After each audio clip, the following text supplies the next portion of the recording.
결혼과 조건, 그 불편한 진실에 대하여 인생의 중요한 갈림길에서 우리는 수많은 선택과 마주하게 됩니다. 학업, 진로, 그리고 어쩌면 가장 예측하기 어려운 결혼이라는 선택. 오늘 우리는 이제 막 30의 문턱을 넘어선 한 여성의 목소리를 통해 우리 사회의 결혼이라는 제도 속에 숨겨진 여러 단면을 들여다보고자 합니다. 이 이야기는 단지 한 개인의 경험을 넘어 오늘을 살아가는 우리 모두에게 깊은 질문을 던질 것입니다. 오늘 이야기에 귀 기울여 주시고 여러분의 마음에도 작은 울림이 있다면 구독과 공유로 저희에게 큰 힘이 되어주세요. 여러분의 따뜻한 관심이 더 좋은 이야기를 만드는 밑거름이 됩니다. 여러분의 삶에 늘 평안과 은총이 가득하기를 기원하며 오늘의 이야기를 시작하겠습니다. 20살의 저는 결혼이라는 단어가 아득히 먼 나라의 이야기처럼 느껴졌습니다. 하지만 30이 가까워지자 친구들의 청첩장이 하나둘씩 날아들기 시작했고 저 역시 결혼 정년기라는 사회적 시간표 위에 서 있음을 실감하게 되었습니다. 주변에 일찍 결혼한 친구가 없었기에 제가 제 친구들 중에서 가장 먼저 결혼이라는 무거운 주제를 마주하게 될 줄은 꿈에도 몰랐습니다. 사실 저는 결혼에 대한 큰 환상이나 조급함이 없었습니다. 오히려 배움에 대한 욕심이 더 컸습니다. 명문대학을 졸업하고도 석사와 박사 과정을 밟으며 저만의 전문 분야를 개척하고 싶었고 사회에 나가 제 능력을 마음껏 펼쳐보고 싶었습니다. 25, 제 인생의 계획표에 결혼이라는 항목은 아직 희미한 밑그림조차 그려지지 않은 상태였습니다. 그런 제게 결혼이라는 화두를 던진 사람은 당시 교제하던 3살 연상의 남자친구, 지금의 예비 남편이었습니다. 그는 국내 유수의 대기업에 갓 입사한 신입사원이었습니다. 한국 사회에서 소위 말하는 대기업 타이틀이 갖는 무게는 실로 대단했습니다. 그가 대기업에 합격했다는 소식이 전해지자 그를 바라보는 주변의 시선이 하루아침에 달라지는 것이 제게도 느껴질 정도였습니다. 원래도 듬직한 사람이었지만 이제는 번듯한 사회인이자 모두가 부러워하는 직장인으로서 자신감 넘치는 그의 모습을 옆에서 지켜보며 솔직히 조바심이 나지 않았다면 거짓말일 겁니다. 예비 남편의 성공이 더욱 드라마틱하게 느껴졌던 이유는 그것이 누구도 쉽게 예상하지 못한 결과였기 때문입니다.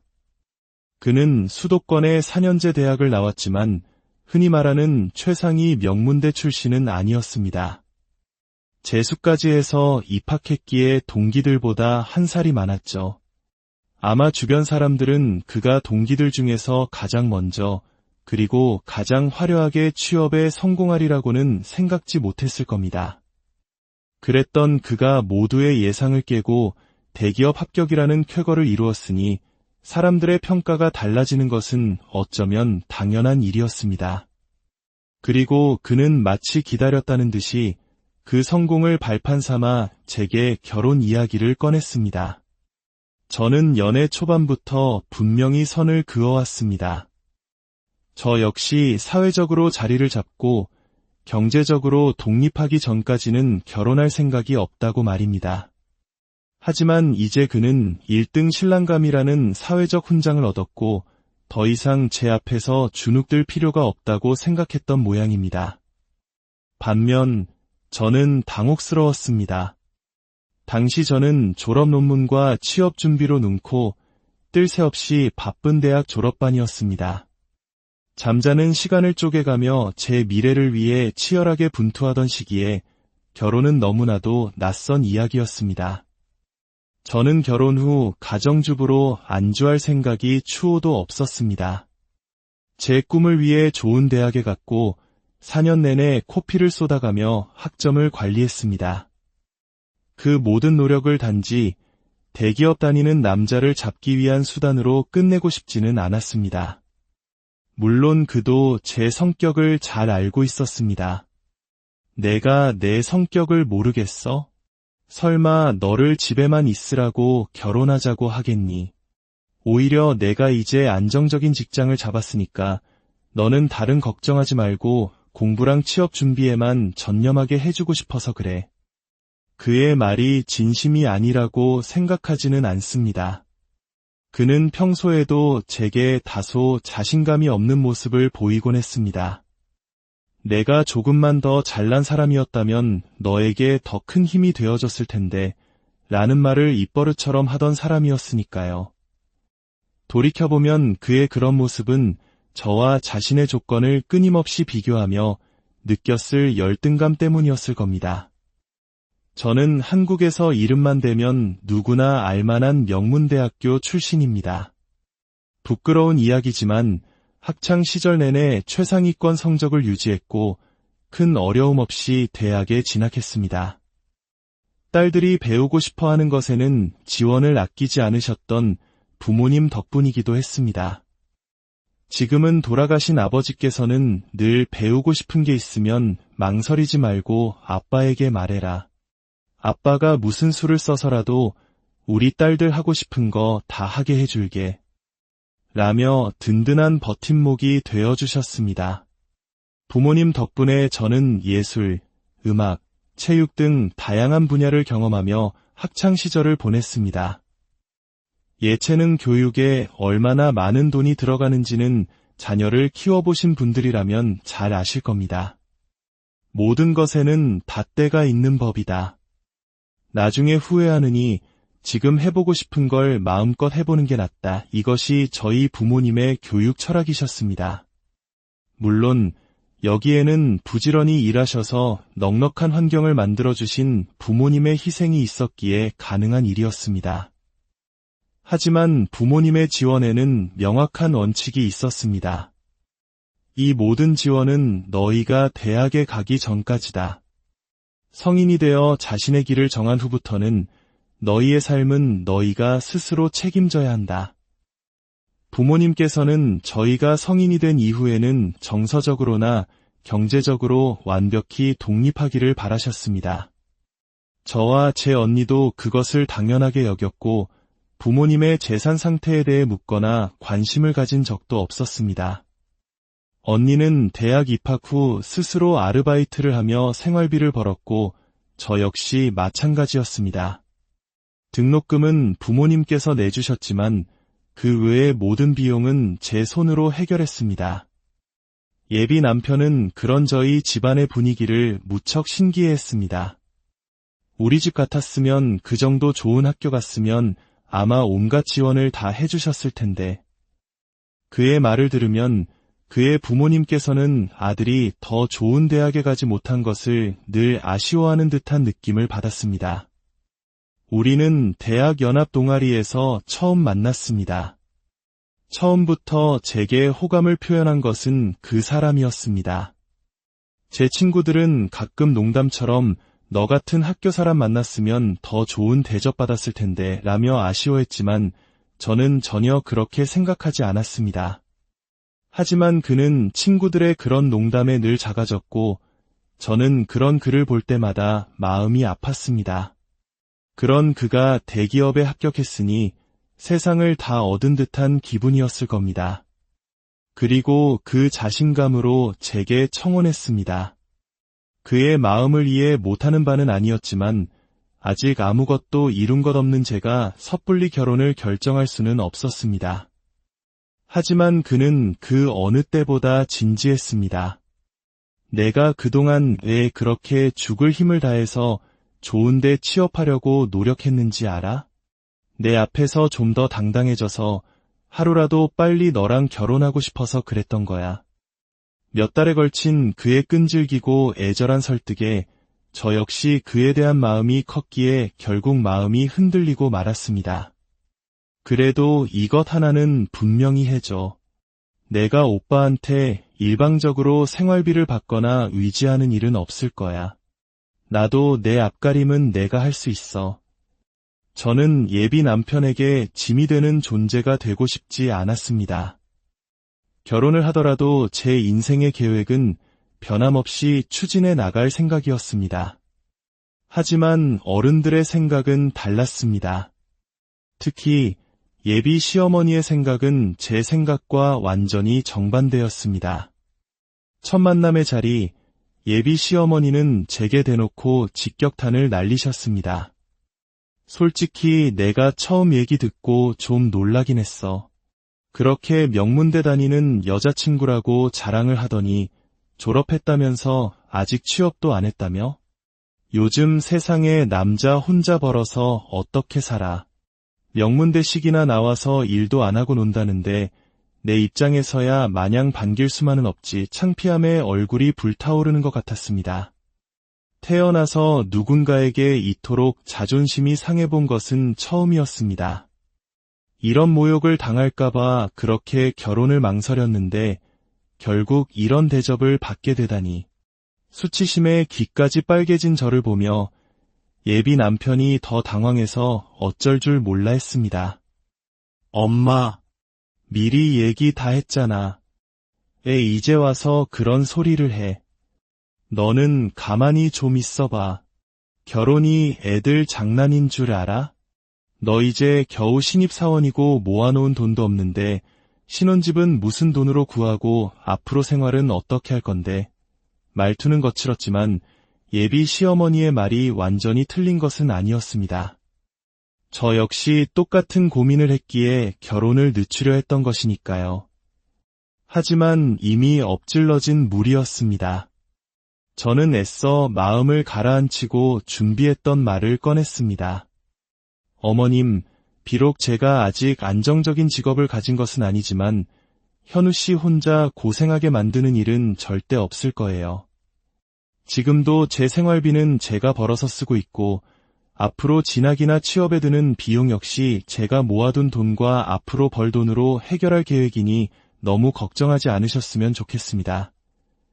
그러자 예비 시어머니는 비웃듯이 물었습니다. 그래, 지금 식당에서 일하고 있다며? 저는 당시 어머니 지인분이 운영하시는 고급 레스토랑에서 아르바이트를 하고 있었습니다. 시급도 높고 저를 딸처럼 아껴주시는 사장님 덕분에 오랫동안 일해온 소중한 일터였습니다. 그런데 예비 시어머니의 입에서 식당이라는 단어는 마치 천한 일이라도 되는 듯한 뉘앙스로 흘러나왔습니다. 고작 식당 나부랭이에서 일하는 주제에 대기업 다니는 내 아들을 넘봐? 그녀의 눈빛은 정확히 그렇게 말하고 있었습니다. 내가 아가씨 부모라면 속이 터질 것 같아. 기껏 돈 들여 명문대 보내놨더니 졸업해서 겨우 식당에서나 일하고 있으면 부모 마음이 어떻겠어. 겉으로는 저를 위하는 척했지만 그 말은 저와 저희 부모님까지 싸잡아 모욕하는 말이었습니다. 더 이상 참을 수 없었습니다. 저희 부모님께서는 자식이 성인이 되면 스스로 독립해서 제 밥벌이하는 것을 당연하게 가르치셨습니다. 명문대 나왔다고 부모에게 손 벌리며 자기 앞가림도 못하는 것을 더 부끄럽게 생각하실 분들이니 그런 걱정은 하지 않으셔도 됩니다. 제 단호한 대답에 예비 시어머니의 얼굴이 굳어지는 것이 보였습니다. 하지만 틀린 말이 없었기에 더 이상 공격하지는 못했습니다. 그저 제 곁에서 안절부절 못하는 아들의 눈치를 볼 뿐이었습니다. 솔직히 저라고 할 말이 없었을까요? 애초에 이 결혼을 밀어붙인 것은 예비 남편이었습니다. 어머님이 이렇게 저를 못마땅해 하신다면 저는 이 결혼을 미루거나 없던 일로 해도 아쉬울 것이 없었습니다. 오히려 상처받을 사람은 당신 아들일 거라고 목구멍까지 차오르는 말을 애써 삼켰습니다. 이 모든 것을 참고 있는 것은 오로지 오랜 시간 저를 사랑해준 예비 남편에 대한 유리 때문이었습니다. 하지만 예비 시어머니의 공격은 집요했습니다. 우리 현우가 비록 아가씨만큼 명문대는 못 나왔어도 결과적으로는 우리 아들이 더 잘된 거 맞지 않아? 남들 다 부러워하는 대기업 들어갔으니 아가씨도 내 입장을 좀 이해해줘. 결국 모든 말은 명문대 나온 너보다 대기업 들어간 내 아들이 더 아깝다는 결론으로 기결되었습니다. 그 순간 옆에서 자기 엄마에게 짜증만 낼 뿐 제대로 저를 변호해주지 못하는 예비 남편을 보며 깊은 한숨이 나왔습니다. 살면서 이런 모멸감은 처음이었습니다. 그날 이후 예비 남편은 제 눈치를 보며 어떻게든 제 입에서 결혼 그만두겠다는 말이 나오지 않게 하려고 애를 썼습니다. 그는 어머니의 행동이 아들에 대한 과한 기대와 사랑 때문이었다고 변명했습니다. 아버지가 일찍 돌아가시고 홀로 아들을 키우며 고생하신 어머니가 대기업에 들어간 아들에게 거는 기대가 얼마나 컸겠냐며 좋은 선자리도 마다하고 저를 데려왔으니 서운하셨을 거라는 이야기였습니다. 하지만 그 변명은 제게 더 큰 상처가 되었습니다. 저를 만나기 전부터 이미 저를 무시하고 아들의 더 나은 조건을 찾아 헤매고 있었다는 사실을 확인시켜 주었을 뿐입니다. 그러니까 내가 말했잖아. 나 좀 더 준비되면 그때 결혼 이야기해도 늦지 않는다고. 우리 엄마가 당신 어머니한테 이런 대접받은 거 알면 당장 결혼 때려치우라고 하실 거야. 제 분노에 예비 남편은 그저 미안하다는 말만 반복할 뿐이었습니다. 그렇게 불편한 시간이 흐르던 어느 날 뜻밖에도 예비 시어머니에게서 먼저 연락이 왔습니다. 상견례를 하자는 것이었습니다. 저는 혹시나 이 결혼을 허락하신 걸까 잠시 기대했지만 그 기대는 곧 산산조각 났습니다. 상견례 날짜와 장소는 저희 쪽과 상의도 없이 일방적으로 통보되었습니다. 그것은 시작부터 우리를 아랫사람으로 대하겠다는 명백한 선언이었습니다. 상견례 당일 예비 시어머니가 정한 고급 한정식 식당은 꽤나 근사했습니다. 그래도 양가 어른이 만나는 자리에 최소한의 예의는 차리는구나 안도했던 것도 잠시였습니다. 자리에 앉자마자 예비 시어머니는 핵폭탄과도 같은 말을 던졌습니다. 가장 중요한 게 결혼 비용 문제일 텐데 그쪽 집에서 최소 5억은 준비해 주셨으면 합니다. 순간 식당 안에 모든 소음이 멎는 것 같았습니다. 예비 남편조차 처음 듣는 이야기인 듯 경악했고 저 역시 저도 모르게 언성이 높아졌습니다. 네, 5억이요. 예비 시어머니는 마치 5,000원짜리 물건값을 얘기하듯 태연하게 말했습니다. 뭘 그렇게 놀라. 요즘 수도권 아파트 전세가만 해도 그 정도는 해. 사돈댁에서 자가로 해올 능력은 안 돼 보이니 그나마 사정 봐줘서 전세로 잡은 거야. 그 말을 듣는 순간 머릿속에 무언가가 끊어지는 느낌이었습니다. 더 이상 참을 수가 없었습니다. 그걸 왜 저희 쪽에서 전부 부담해야 하죠? 같이 시작하는 결혼인데 분담하는 게 상식 아닌가요? 이 여자는 지금 이 결혼을 깨려고 작정했구나. 이 모든 것이 저를 내쫓기 위한 계획이었구나. 분노와 배신감에 온몸이 떨려왔습니다. 제 옆에 앉은 어머니의 굳은 표정을 보니 죄송스러운 마음에 눈물이 핑 돌았습니다. 사랑만으로는 넘을 수 없는 현실의 벽, 조건이라는 이름으로 포장된 잔인한 저울질. 저는 그 상견례 자리에서 제가 사랑했던 남자와 그의 가족, 그리고 우리 사회의 냉혹한 민낯을 동시 결혼과 조건, 그 불편한 진실에 대하여 인생의 중요한 갈림길에서 우리는 수많은 선택과 마주하게 됩니다. 학업, 진로, 그리고 어쩌면 가장 예측하기 어려운 결혼이라는 선택. 오늘 우리는 이제 막 30의 문턱을 넘어선 한 여성의 목소리를 통해 우리 사회의 결혼이라는 제도 속에 숨겨진 여러 단면을 들여다보고자 합니다. 이야기는 단지 한 개인의 경험을 넘어 오늘을 살아가는 우리 모두에게 깊은 질문을 던질 것입니다. 오늘 이야기에 귀 기울여 주시고 여러분의 마음에도 작은 울림이 있다면 구독과 공유로 저희에게 큰 힘이 되어주세요. 여러분의 따뜻한 관심이 더 좋은 이야기를 만드는 밑거름이 됩니다. 여러분의 삶에 늘 평안과 은총이 가득하기를 기원하며 오늘의 이야기를 시작하겠습니다. 20살의 저는 결혼이라는 단어가 아득히 먼 나라의 이야기처럼 느껴졌습니다. 하지만 30이 가까워지자 친구들의 청첩장이 하나둘씩 날아들기 시작했고 저 역시 결혼 정년기라는 사회적 시간표 위에 서 있음을 실감하게 되었습니다. 주변에 일찍 결혼한 친구가 없었기에 제가 제 친구들 중에서 가장 먼저 결혼이라는 무거운 주제를 마주하게 될 줄은 꿈에도 몰랐습니다. 사실 저는 결혼에 대한 큰 환상이나 조급함이 없었습니다. 오히려 배움에 대한 욕심이 더 컸습니다.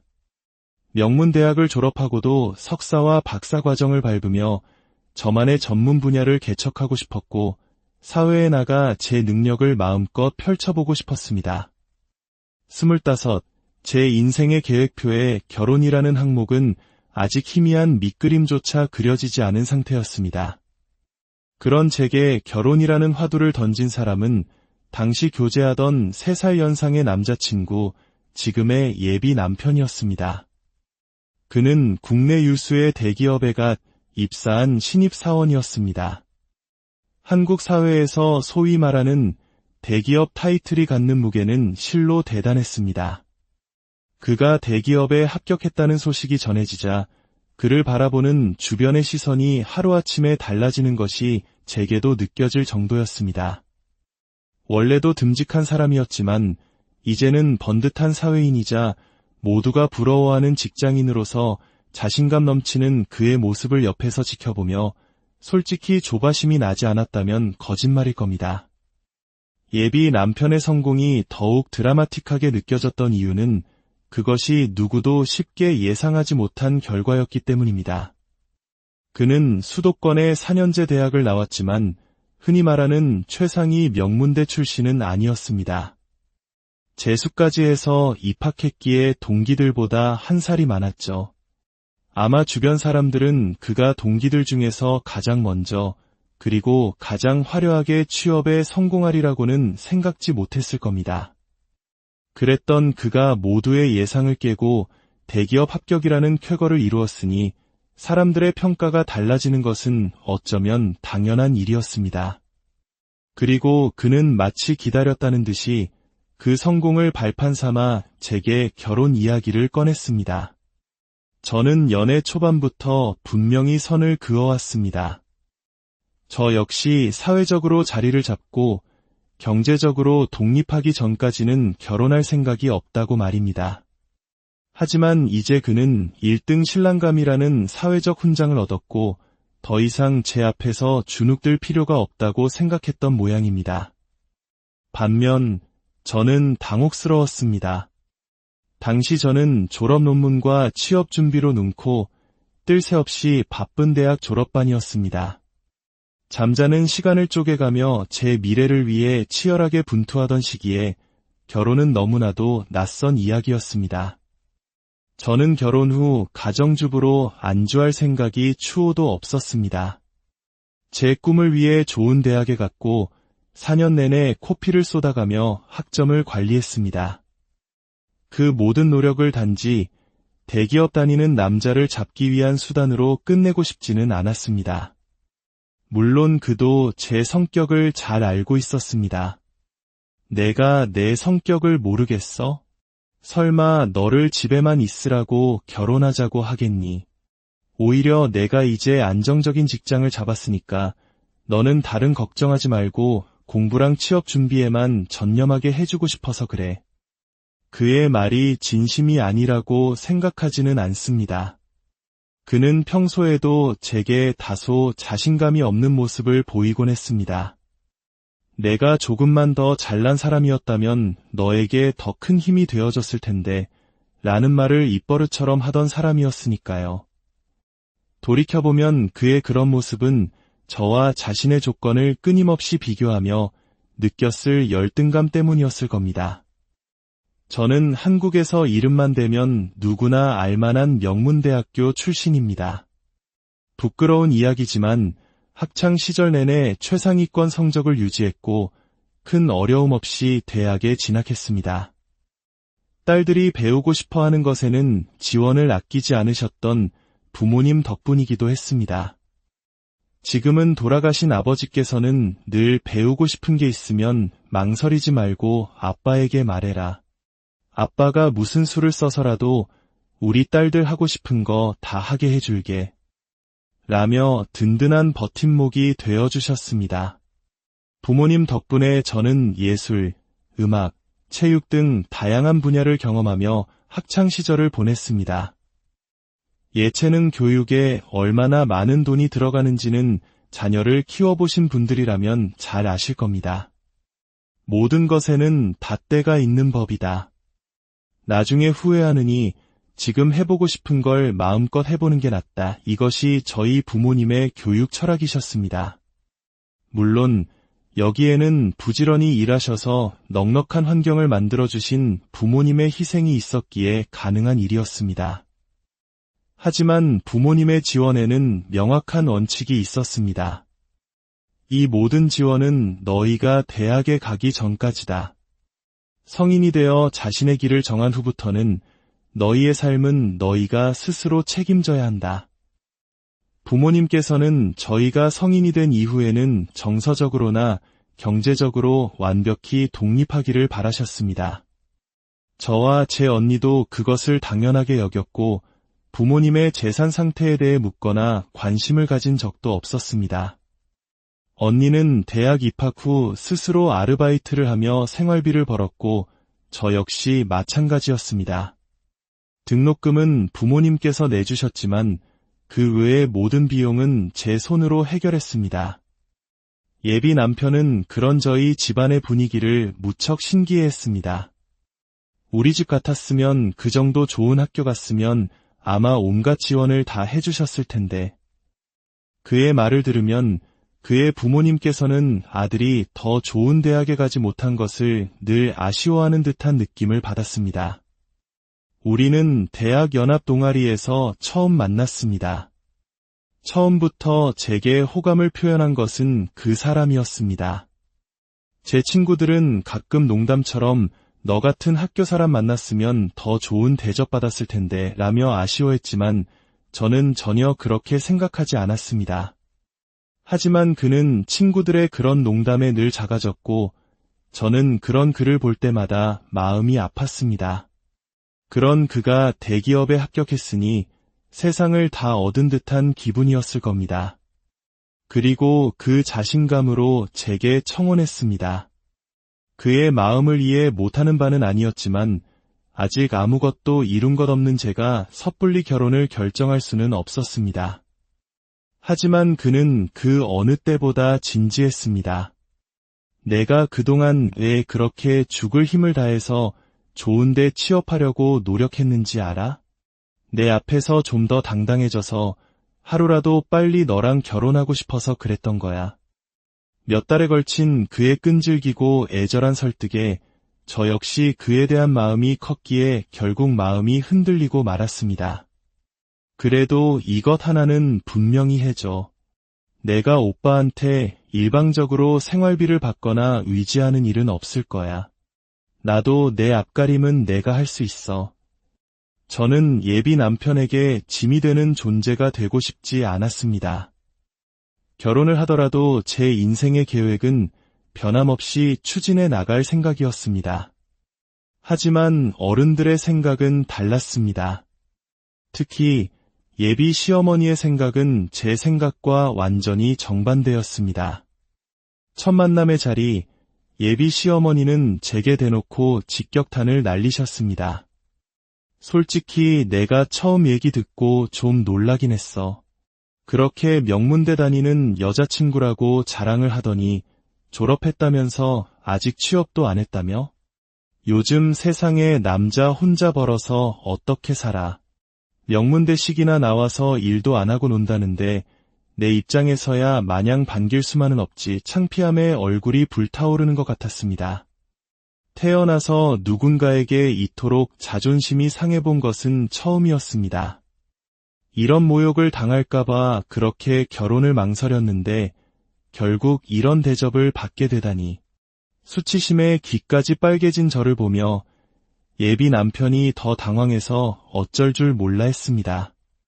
엄마, 미리 얘기 다 했잖아. 이제 와서 그런 소리를 해. 너는 가만히 좀 있어봐. 결혼이 애들 장난인 줄 알아? 너 이제 겨우 신입사원이고 모아놓은 돈도 없는데 신혼집은 무슨 돈으로 구하고 앞으로 생활은 어떻게 할 건데. 말투는 거칠었지만 예비 시어머니의 말이 완전히 틀린 것은 아니었습니다.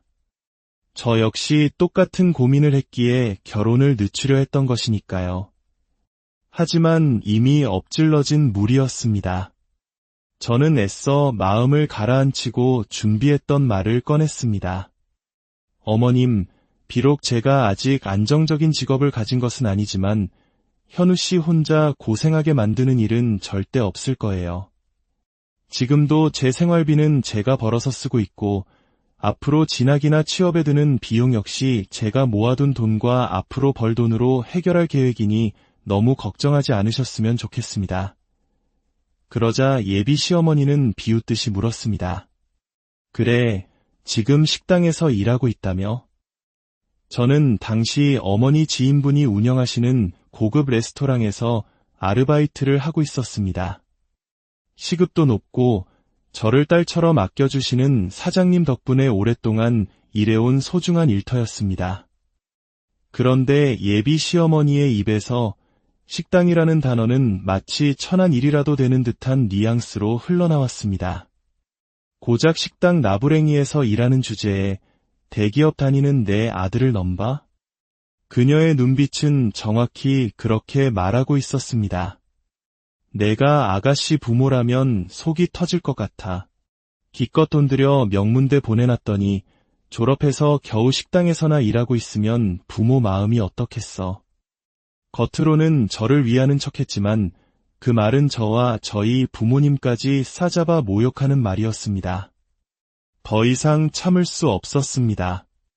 저희 부모님께서는 자식이 성인이 되면 스스로 독립해서 제 밥벌이 하는 것을 당연하게 가르치셨습니다.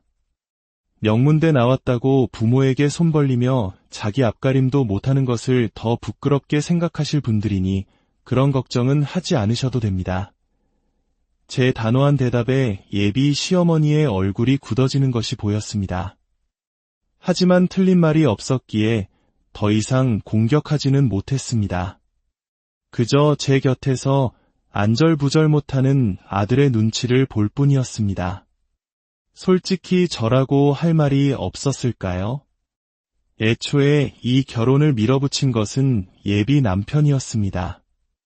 어머님이 이렇게 저를 못마땅해 하신다면 저는 이 결혼을 미루거나 없던 일로 해도 아쉬울 것이 없었습니다.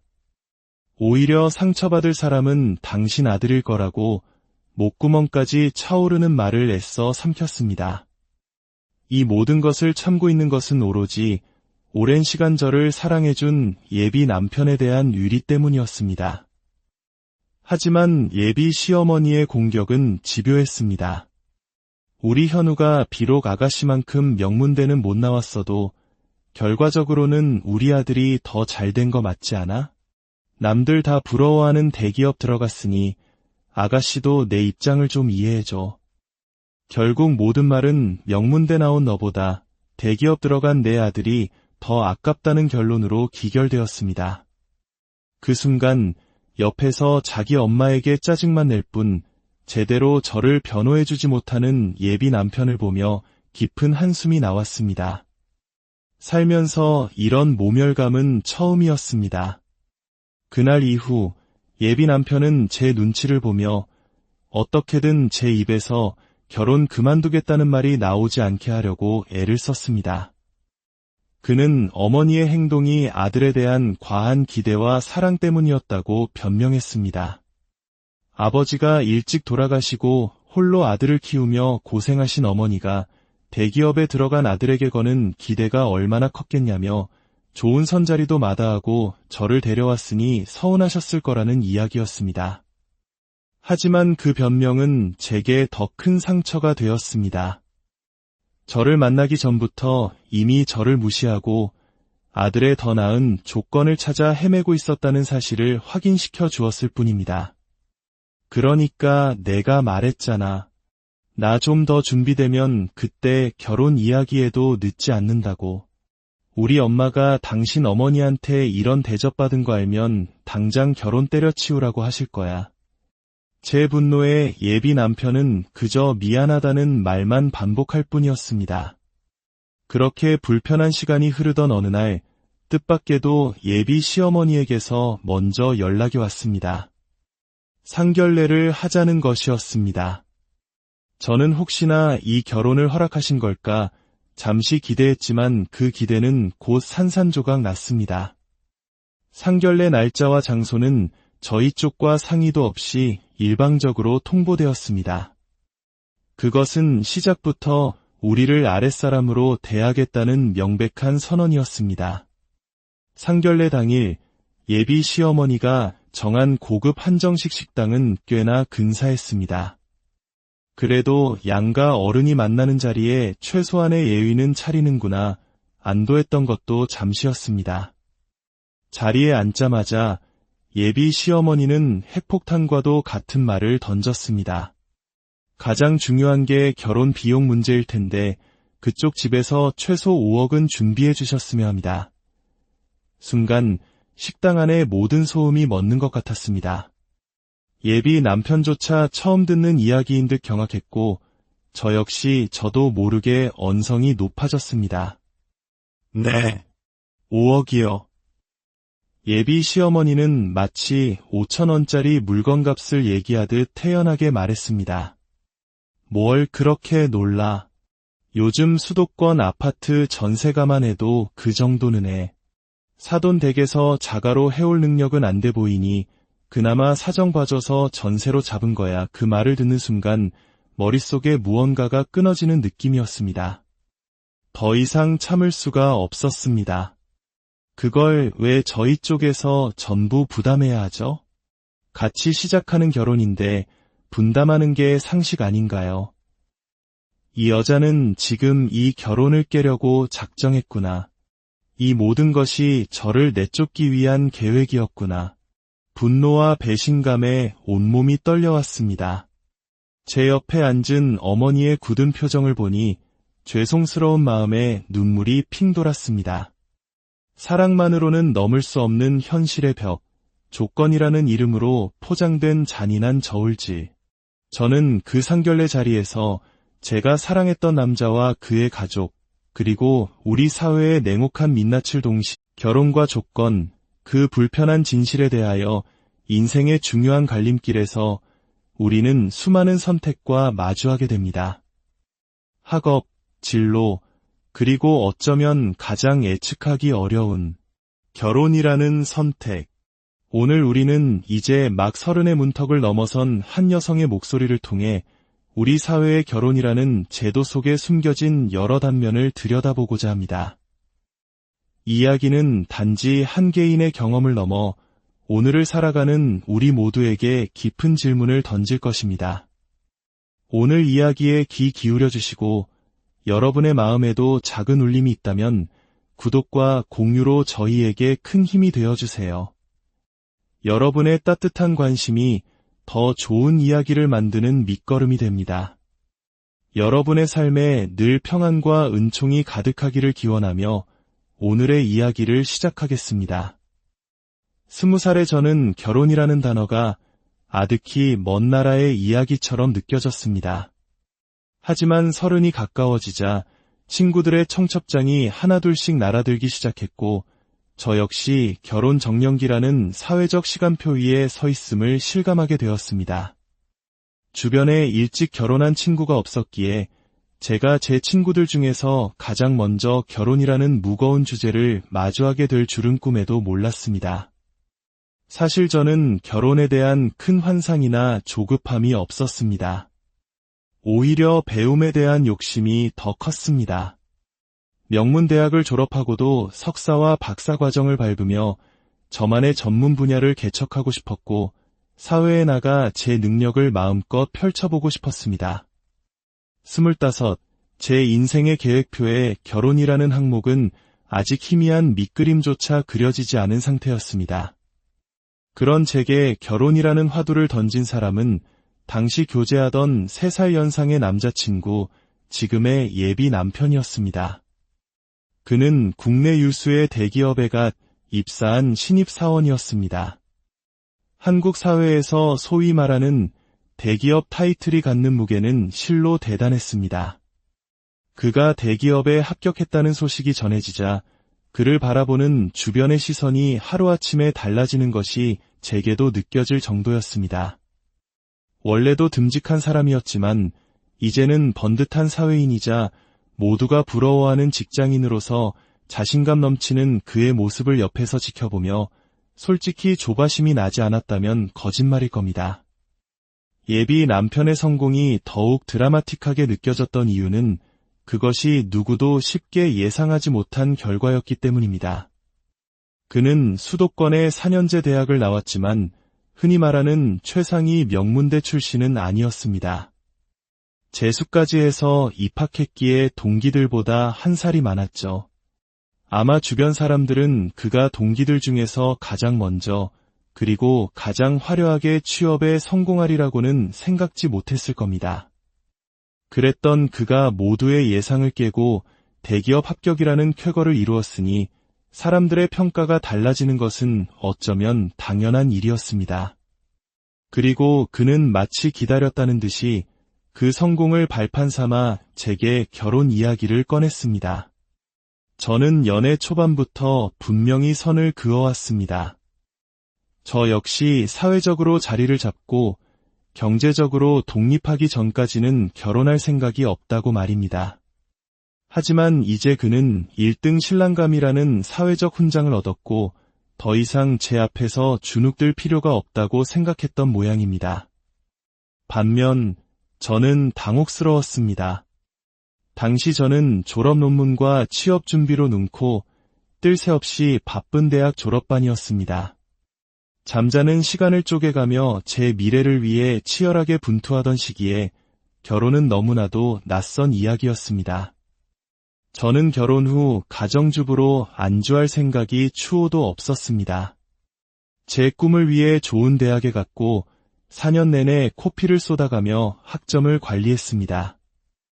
그 모든 노력을 단지 대기업 다니는 남자를 잡기 위한 수단으로 끝내고 싶지는 않았습니다. 물론 그도 제 성격을 잘 알고 있었습니다. 내가 내 성격을 모르겠어? 설마 너를 집에만 있으라고 결혼하자고 하겠니? 오히려 내가 이제 안정적인 직장을 잡았으니까 너는 다른 걱정하지 말고 공부랑 취업 준비에만 전념하게 해주고 싶어서 그래. 그의 말이 진심이 아니라고 생각하지는 않습니다. 그는 평소에도 제게 다소 자신감이 없는 모습을 보이곤 했습니다. 내가 조금만 더 잘난 사람이었다면 너에게 더 큰 힘이 되어줬을 텐데 라는 말을 입버릇처럼 하던 사람이었으니까요. 돌이켜보면 그의 그런 모습은 저와 자신의 조건을 끊임없이 비교하며 느꼈을 열등감 때문이었을 겁니다. 저는 한국에서 이름만 대면 누구나 알만한 명문대학교 출신입니다. 부끄러운 이야기지만 학창 시절 내내 최상위권 성적을 유지했고 큰 어려움 없이 대학에 진학했습니다. 딸들이 배우고 싶어하는 것에는 지원을 아끼지 않으셨던 부모님 덕분이기도 했습니다. 지금은 돌아가신 아버지께서는 늘 배우고 싶은 게 있으면 망설이지 말고 아빠에게 말해라. 아빠가 무슨 수를 써서라도 우리 딸들 하고 싶은 거 다 하게 해줄게. 라며 든든한 버팀목이 되어주셨습니다. 부모님 덕분에 저는 예술, 음악, 체육 등 다양한 분야를 경험하며 학창 시절을 보냈습니다. 예체능 교육에 얼마나 많은 돈이 들어가는지는 자녀를 키워보신 분들이라면 잘 아실 겁니다. 모든 것에는 닷대가 있는 법이다. 나중에 후회하느니 지금 해보고 싶은 걸 마음껏 해보는 게 낫다. 이것이 저희 부모님의 교육 철학이셨습니다. 물론 여기에는 부지런히 일하셔서 넉넉한 환경을 만들어주신 부모님의 희생이 있었기에 가능한 일이었습니다. 하지만 부모님의 지원에는 명확한 원칙이 있었습니다. 이 모든 지원은 너희가 대학에 가기 전까지다. 성인이 되어 자신의 길을 정한 후부터는 너희의 삶은 너희가 스스로 책임져야 한다. 부모님께서는 저희가 성인이 된 이후에는 정서적으로나 경제적으로 완벽히 독립하기를 바라셨습니다. 저와 제 언니도 그것을 당연하게 여겼고 부모님의 재산 상태에 대해 묻거나 관심을 가진 적도 없었습니다. 언니는 대학 입학 후 스스로 아르바이트를 하며 생활비를 벌었고 저 역시 마찬가지였습니다. 등록금은 부모님께서 내주셨지만 그 외의 모든 비용은 제 손으로 해결했습니다. 예비 남편은 그런 저희 집안의 분위기를 무척 신기해했습니다. 우리 집 같았으면 그 정도 좋은 학교 갔으면 아마 온갖 지원을 다 해주셨을 텐데. 그의 말을 들으면 그의 부모님께서는 아들이 더 좋은 대학에 가지 못한 것을 늘 아쉬워하는 듯한 느낌을 받았습니다. 우리는 대학 연합 동아리에서 처음 만났습니다. 처음부터 제게 호감을 표현한 것은 그 사람이었습니다. 제 친구들은 가끔 농담처럼 너 같은 학교 사람 만났으면 더 좋은 대접받았을 텐데 라며 아쉬워했지만 저는 전혀 그렇게 생각하지 않았습니다. 하지만 그는 친구들의 그런 농담에 늘 작아졌고 저는 그런 그를 볼 때마다 마음이 아팠습니다. 그런 그가 대기업에 합격했으니 세상을 다 얻은 듯한 기분이었을 겁니다. 그리고 그 자신감으로 제게 청혼했습니다. 그의 마음을 이해 못하는 바는 아니었지만 아직 아무것도 이룬 것 없는 제가 섣불리 결혼을 결정할 수는 없었습니다. 하지만 그는 그 어느 때보다 진지했습니다. 내가 그동안 왜 그렇게 죽을 힘을 다해서 좋은 데 취업하려고 노력했는지 알아? 내 앞에서 좀 더 당당해져서 하루라도 빨리 너랑 결혼하고 싶어서 그랬던 거야. 몇 달에 걸친 그의 끈질기고 애절한 설득에 저 역시 그에 대한 마음이 컸기에 결국 마음이 흔들리고 말았습니다. 그래도 이것 하나는 분명히 해줘. 내가 오빠한테 일방적으로 생활비를 받거나 의지하는 일은 없을 거야. 나도 내 앞가림은 내가 할 수 있어. 저는 예비 남편에게 짐이 되는 존재가 되고 싶지 않았습니다. 결혼을 하더라도 제 인생의 계획은 변함없이 추진해 나갈 생각이었습니다. 하지만 어른들의 생각은 달랐습니다. 특히 예비 시어머니의 생각은 제 생각과 완전히 정반대였습니다. 첫 만남의 자리, 예비 시어머니는 제게 대놓고 직격탄을 날리셨습니다. 솔직히 내가 처음 얘기 듣고 좀 놀라긴 했어. 그렇게 명문대 다니는 여자친구라고 자랑을 하더니 졸업했다면서 아직 취업도 안 했다며? 요즘 세상에 남자 혼자 벌어서 어떻게 살아? 명문대식이나 나와서 일도 안 하고 논다는데 내 입장에서야 마냥 반길 수만은 없지 창피함에 얼굴이 불타오르는 것 같았습니다. 태어나서 누군가에게 이토록 자존심이 상해본 것은 처음이었습니다. 이런 모욕을 당할까봐 그렇게 결혼을 망설였는데 결국 이런 대접을 받게 되다니. 수치심에 귀까지 빨개진 저를 보며 예비 남편이 더 당황해서 어쩔 줄 몰라 했습니다. 엄마, 미리 얘기 다 했잖아. 애 이제 와서 그런 소리를 해. 너는 가만히 좀 있어봐. 결혼이 애들 장난인 줄 알아? 너 이제 겨우 신입사원이고 모아놓은 돈도 없는데 신혼집은 무슨 돈으로 구하고 앞으로 생활은 어떻게 할 건데. 말투는 거칠었지만 예비 시어머니의 말이 완전히 틀린 것은 아니었습니다. 저 역시 똑같은 고민을 했기에 결혼을 늦추려 했던 것이니까요. 하지만 이미 엎질러진 물이었습니다. 저는 애써 마음을 가라앉히고 준비했던 말을 꺼냈습니다. 어머님, 비록 제가 아직 안정적인 직업을 가진 것은 아니지만 현우 씨 혼자 고생하게 만드는 일은 절대 없을 거예요. 지금도 제 생활비는 제가 벌어서 쓰고 있고 앞으로 진학이나 취업에 드는 비용 역시 제가 모아둔 돈과 앞으로 벌 돈으로 해결할 계획이니 너무 걱정하지 않으셨으면 좋겠습니다. 그러자 예비 시어머니는 비웃듯이 물었습니다. 그래, 지금 식당에서 일하고 있다며? 저는 당시 어머니 지인분이 운영하시는 고급 레스토랑에서 아르바이트를 하고 있었습니다. 시급도 높고 저를 딸처럼 아껴주시는 사장님 덕분에 오랫동안 일해온 소중한 일터였습니다. 그런데 예비 시어머니의 입에서 식당이라는 단어는 마치 천한 일이라도 되는 듯한 뉘앙스로 흘러나왔습니다.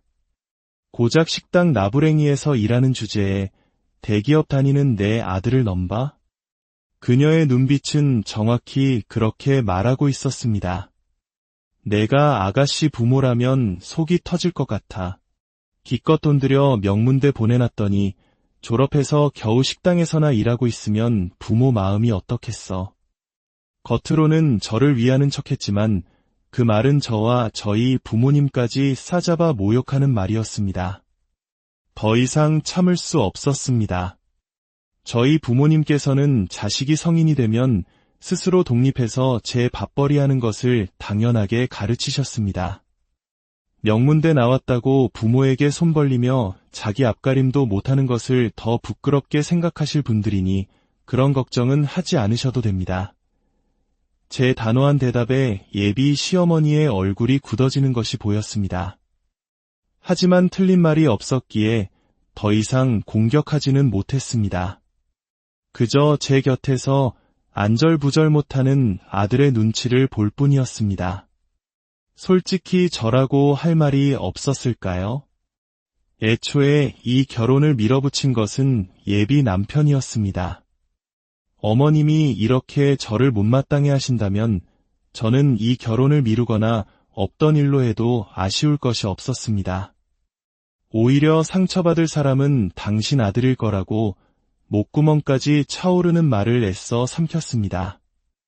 이 모든 것을 참고 있는 것은 오로지 오랜 시간 저를 사랑해준 예비 남편에 대한 유리 때문이었습니다. 하지만 예비 시어머니의 공격은 집요했습니다. 우리 현우가 비록 아가씨만큼 명문대는 못 나왔어도 결과적으로는 우리 아들이 더 잘된 거 맞지 않아? 남들 다 부러워하는 대기업 들어갔으니 아가씨도 내 입장을 좀 이해해줘. 결국 모든 말은 명문대 나온 너보다 대기업 들어간 내 아들이 더 아깝다는 결론으로 기결되었습니다. 그 순간 옆에서 자기 엄마에게 짜증만 낼 뿐 제대로 저를 변호해주지 못하는 예비 남편을 보며 깊은 한숨이 나왔습니다. 살면서 이런 모멸감은 처음이었습니다. 그날 이후 예비 남편은 제 눈치를 보며 어떻게든 제 입에서 결혼 그만두겠다는 말이 나오지 않게 하려고 애를 썼습니다. 그는 어머니의 행동이 아들에 대한 과한 기대와 사랑 때문이었다고 변명했습니다. 아버지가 일찍 돌아가시고 홀로 아들을 키우며 고생하신 어머니가 대기업에 들어간 아들에게 거는 기대가 얼마나 컸겠냐며 좋은 선자리도 마다하고 저를 데려왔으니 서운하셨을 거라는 이야기였습니다. 하지만 그 변명은 제게 더 큰 상처가 되었습니다. 저를 만나기 전부터 이미 저를 무시하고 아들의 더 나은 조건을 찾아 헤매고 있었다는 사실을 확인시켜 주었을 뿐입니다. 그러니까 내가 말했잖아. 나 좀 더 준비되면 그때 결혼 이야기해도 늦지 않는다고. 우리 엄마가 당신 어머니한테 이런 대접받은 거 알면 당장 결혼 때려치우라고 하실 거야. 제 분노에 예비 남편은 그저 미안하다는 말만 반복할 뿐이었습니다. 그렇게 불편한 시간이 흐르던 어느 날 뜻밖에도 예비 시어머니에게서 먼저 연락이 왔습니다. 상견례를 하자는 것이었습니다. 저는 혹시나 이 결혼을 허락하신 걸까 잠시 기대했지만 그 기대는 곧 산산조각 났습니다. 상견례 날짜와 장소는 저희 쪽과 상의도 없이 일방적으로 통보되었습니다. 그것은 시작부터 우리를 아랫사람으로 대하겠다는 명백한 선언이었습니다. 상견례 당일 예비 시어머니가 정한 고급 한정식 식당은 꽤나 근사했습니다. 그래도 양가 어른이 만나는 자리에 최소한의 예의는 차리는구나 안도했던 것도 잠시였습니다. 자리에 앉자마자 예비 시어머니는 핵폭탄과도 같은 말을 던졌습니다. 가장 중요한 게 결혼 비용 문제일 텐데 그쪽 집에서 최소 5억은 준비해 주셨으면 합니다. 순간 식당 안에 모든 소음이 멎는 것 같았습니다.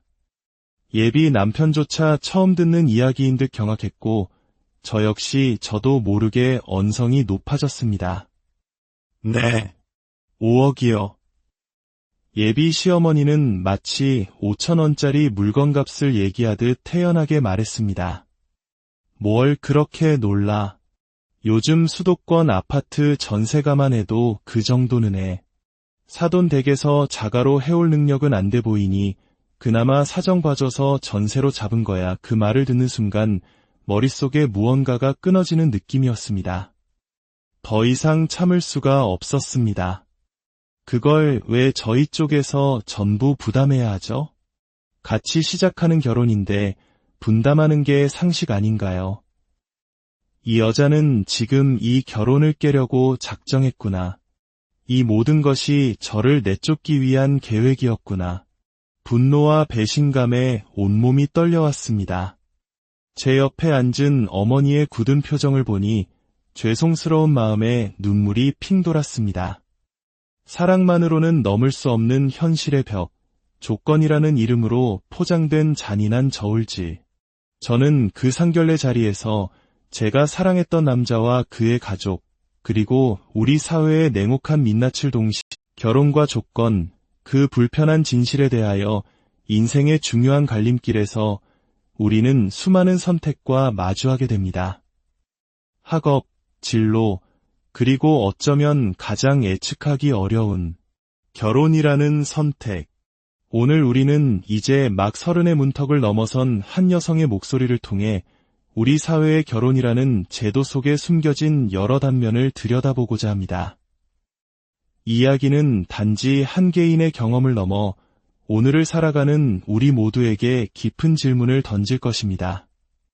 오늘 이야기에 귀 기울여 주시고 여러분의 마음에도 작은 울림이 있다면 구독과 공유로 저희에게 큰 힘이 되어주세요. 여러분의 따뜻한 관심이 더 좋은 이야기를 만드는 밑거름이 됩니다. 여러분의 삶에 늘 평안과 은총이 가득하기를 기원하며 오늘의 이야기를 시작하겠습니다. 20살의 저는 결혼이라는 단어가 아득히 먼 나라의 이야기처럼 느껴졌습니다. 하지만 30이 가까워지자 친구들의 청첩장이 하나둘씩 날아들기 시작했고 저 역시 결혼 정년기라는 사회적 시간표 위에 서 있음을 실감하게 되었습니다. 주변에 일찍 결혼한 친구가 없었기에 제가 제 친구들 중에서 가장 먼저 결혼이라는 무거운 주제를 마주하게 될 줄은 꿈에도 몰랐습니다. 사실 저는 결혼에 대한 큰 환상이나 조급함이 없었습니다. 오히려 배움에 대한 욕심이 더 컸습니다. 명문대학을 졸업하고도 석사와 박사 과정을 밟으며 저만의 전문 분야를 개척하고 싶었고 사회에 나가 제 능력을 마음껏 펼쳐보고 싶었습니다. 25, 제 인생의 계획표에 결혼이라는 항목은 아직 희미한 밑그림조차 그려지지 않은 상태였습니다. 그런 제게 결혼이라는 화두를 던진 사람은 당시 교제하던 3살 연상의 남자친구, 지금의 예비 남편이었습니다. 그는 국내 유수의 대기업에 갓 입사한 신입사원이었습니다. 한국 사회에서 소위 말하는 대기업 타이틀이 갖는 무게는 실로 대단했습니다. 그가 대기업에 합격했다는 소식이 전해지자 그를 바라보는 주변의 시선이 하루아침에 달라지는 것이 제게도 느껴질 정도였습니다. 원래도 듬직한 사람이었지만 이제는 번듯한 사회인이자 모두가 부러워하는 직장인으로서 자신감 넘치는 그의 모습을 옆에서 지켜보며 솔직히 조바심이 나지 않았다면 거짓말일 겁니다. 예비 남편의 성공이 더욱 드라마틱하게 느껴졌던 이유는 그것이 누구도 쉽게 예상하지 못한 결과였기 때문입니다. 그는 수도권의 4년제 대학을 나왔지만 흔히 말하는 최상위 명문대 출신은 아니었습니다. 재수까지 해서 입학했기에 동기들보다 한 살이 많았죠. 아마 주변 사람들은 그가 동기들 중에서 가장 먼저 그리고 가장 화려하게 취업에 성공하리라고는 생각지 못했을 겁니다. 그랬던 그가 모두의 예상을 깨고 대기업 합격이라는 쾌거를 이루었으니 사람들의 평가가 달라지는 것은 어쩌면 당연한 일이